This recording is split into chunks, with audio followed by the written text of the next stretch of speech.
Teman-teman Ririn Anggara kali ini akan membahas tentang kasus yang terjadi di Bangka Belitung. Seorang wanita muda berstatus janda menjadi guru sekolah dasar, dirinya menikah dengan suami berondong namun berakhir dengan permasalahan. Di Bangka Belitung ada seorang wanita cantik berprofesi sebagai guru berusia 34 tahun bernama Sri Depi. Dikenal sebagai wanita yang ramah, perhatian, bahkan disukai para murid dan juga rekan sama guru.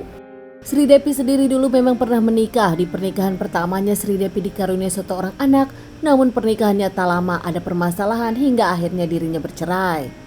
Fokus mengurus sang anak yang tinggal di rumah orang tuanya, Sri Depi bekerja menjadi seorang guru.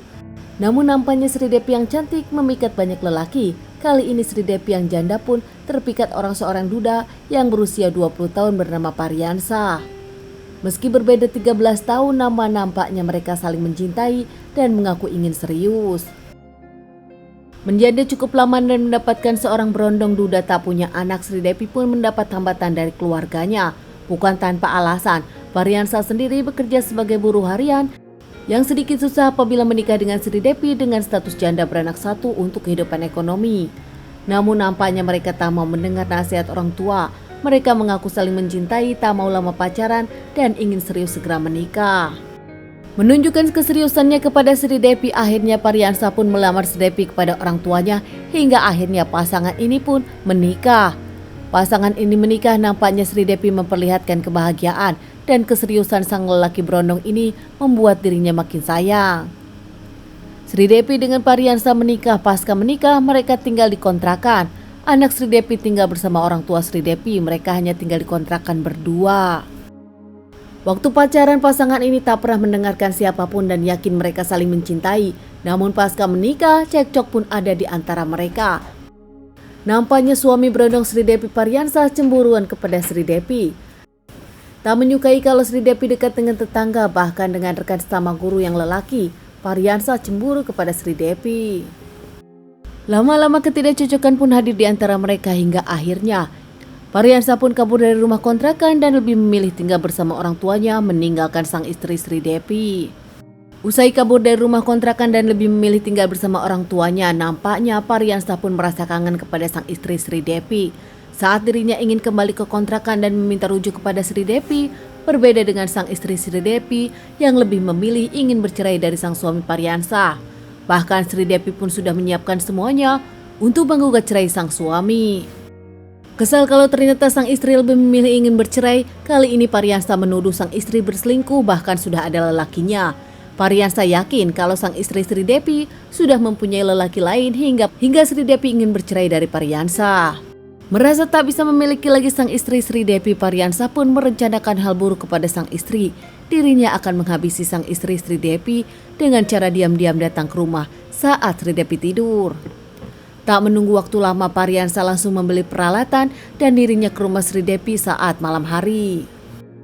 Pariansa pun langsung membekap Sri Depi yang tengah tidur. Tanpa basa-basi, Pariansa mencekik dan menghabisi sang istrinya.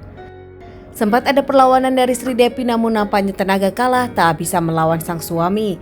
Akhirnya Sri Depi pun mengembuskan napas dan saat sudah tak bernyawa, Sri Depi pun dibuat direkayasa sehingga terlihat seperti bundir dengan cara melukai nadinya sendiri. Usai yakin Sri Depi memang sudah tak bernyawa, sang suami Pariansa pun kabur meninggalkan tempat tersebut. Hingga keesokan harinya Sri Depi yang tak datang ke sekolah membuat semua orang khawatir karena tak ada kabar. Bahkan saat satpam datang ke rumah Sri Depi untuk mengantarkan paket, nampak ada motor tapi tak ada orangnya. Satpam kemudian menghubungi kepala sekolah dan datang ke rumah Sri Depi bersama kepala sekolah dan juga anak dari kepala sekolah. Ada motor namun pintu terkunci. Berpikir takut terjadi apa-apa kepada Sri Depi, akhirnya ketiga orang itu pun masuk lewat jendela. Betapa kaget menemukan Sri Depi yang sudah tak bernyawa, bahkan berlumuran darah. Hingga akhirnya membawa Sri Depi ke rumah sakit dan juga melaporkannya kepada pihak kepolisian. Pihak kepolisian olah TKP sempat bingung ini bundir atau pembunuhan, namun setelah mendapatkan visum, ternyata Sri Depi meninggal karena cekikan dan juga bekapan hingga dirinya tak bisa bernapas. Polisi meyakinkan ini adalah pembunuhan. Langsung interogasi keluarga, sahabat, dan juga tetangga dari Sri Depi yang menyebutkan kalau kini Sri Depi tengah bermasalah dengan suaminya yang juga akan segera menjadi mantan suaminya, yaitu Pariansa. Pariansyah langsung dicari pihak kepolisian. Tak menunggu waktu lama lagi, saat diamankan, Pariansyah tak basa-basi langsung mengakui kalau dirinya adalah pelakunya. Menurut Pariansyah, dirinya cemburu dan tak ingin diceraikan, bahkan dengan yakin kalau sang istri Depi sudah punya pacar lagi. Setelah pihak kepolisian mewawancari keluarga dan mencari bukti, ternyata Sri Depi tak pernah berselingkuh. Bahkan alasan Sri Depi ingin bercerai karena sang suami kasar dan juga kekanak-kanakan. Kini Pariansyah sendiri diamankan pihak kepolisian, menjalani persidangan hingga akhirnya divonis seumur hidup penjara. Teman-teman, sekian dulu kasus yang aku bawakan kali ini. Ditunggu bahasan kasus-kasus selanjutnya.